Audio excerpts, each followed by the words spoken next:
In this short, we are going to learn the formula given by Musgrave and Thin to measure the tax progressivity. सबसे पहले देखते हैं tax प्रोग्रेसिविटी होता क्या है। टैक्स प्रोग्रेसिविटी का मतलब हम अपने टैक्सेस को तब प्रोग्रेसिव बोलेंगे जब हम टैक्स लगाएं और टैक्सेस के लगाने से इनइक्वालिटी रिड्यूस हो जाए, यानी समाज में जो असमानता है आय को लेकर के, धन को लेकर के, अगर वो असमानता, वो इनइक्वालिटी कम कर पा रहे हैं तभी हम कहेंगे हमारे टैक्स प्रोग्रेसिव हैं। इसी प्रोग्रेसिविटी को चेक करने के लिए गिनी कोफिशिएंट का यूज़ करके मस्ग्रेव ने और थिन ने ये फॉर्मूला दिया था। ये जनरल फॉर्म है इस फॉर्मूले की, G A minus G B divided by G B. यहाँ पे ए का मतलब आफ्टर और बी का मतलब बिफोर है, यानी आफ्टर टैक्सेशन गिनी कोफिशिएंट की वैल्यू को जी ए बताएगा, बिफोर टैक्स गिनी कोफिशिएंट की वैल्यू को जी बी बताएगा। नाउ इसी फॉर्मूले को लिखने के और तीन तरीके और हैं।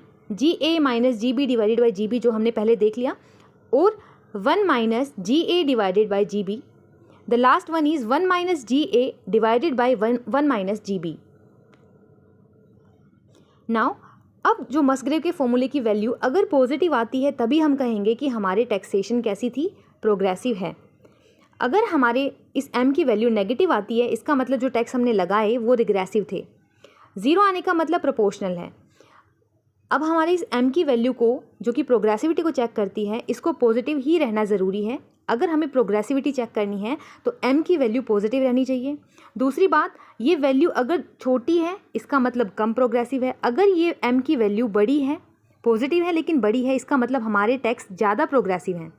तो m की वैल्यू का छोटे रहने का मतलब कम प्रोग्रेसिव और बड़े रहने का मतलब क्या है, ज़्यादा प्रोग्रेसिव टैक्सेशन।